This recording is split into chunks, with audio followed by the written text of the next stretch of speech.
Le chef de l'État a présidé aujourd'hui le Conseil des ministres au Palais de la République. Moustapha Ndiaye, ministre porte-parole du gouvernement, revient donc sur les grandes lignes du communiqué. Nous l'écoutons.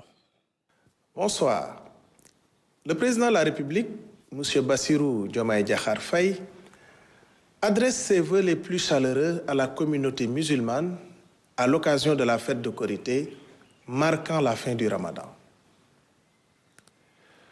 Ce 2 avril 2025 marque la première année d'exercice du pouvoir.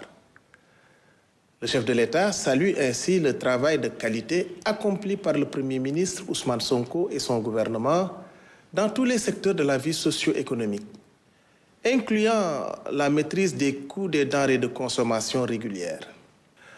À titre illustratif, le prix du kilogramme du riz est passé de 450 francs CFA à 350 francs CFA, soit 5 000 francs de pouvoir d'achat supplémentaire rendus aux consommateurs sur le sac de 50 kg.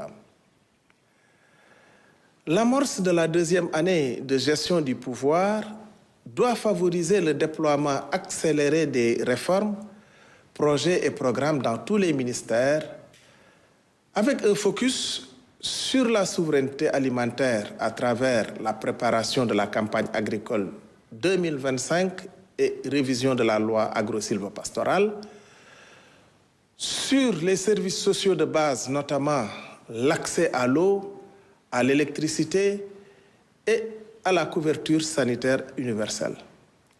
Sur l'éducation, pour un bon déroulement des examens et concours. Et enfin, sur l'emploi des jeunes à travers la finalisation du pacte de stabilité sociale et la tenue d'une conférence sociale en avril. Le président de la République insiste sur l'assainissement des finances publiques et sur la restructuration du système économique et financier afin de renforcer la crédibilité du Sénégal. La fête nationale du 4 avril 2025 honorera nos forces de défense et de sécurité ainsi que la jeunesse sénégalaise. Une grande cérémonie civile et militaire se tiendra à la place de la Nation avec un défilé emblématique.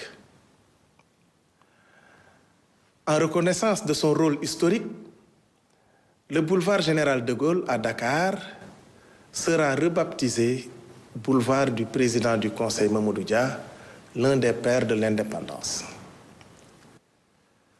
Le chef de l'État demande des mesures urgentes pour protéger les sites touristiques, notamment la création d'un commissariat spécial dédié au tourisme et le renforcement des moyens opérationnels.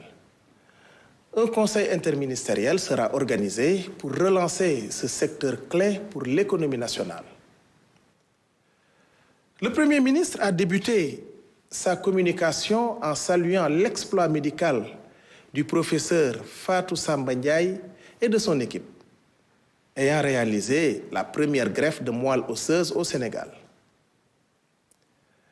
Cette avancée illustre la souveraineté nationale prônée par la vision Sénégal 2050. Sur le point relatif au loyer et face aux tensions persistantes dans ce sous-secteur, malgré la réglementation en vigueur depuis 2014, le Premier ministre a appelé à une analyse approfondie des dysfonctionnements.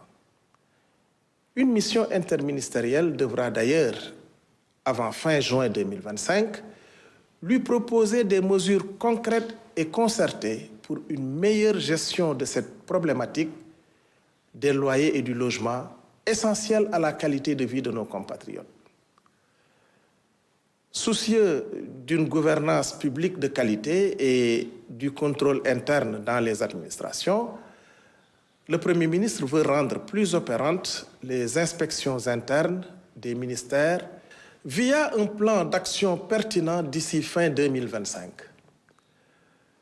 Les membres du gouvernement, quant à eux, devront d'ores et déjà faire le point du suivi des actions de contrôle interne dans leur département, tout en s'assurant du déroulement du programme établi pour l'année en cours. Je vous remercie de votre attention et vous souhaite une excellente soirée. Et à l'occasion de la fête d'indépendance, le président de la République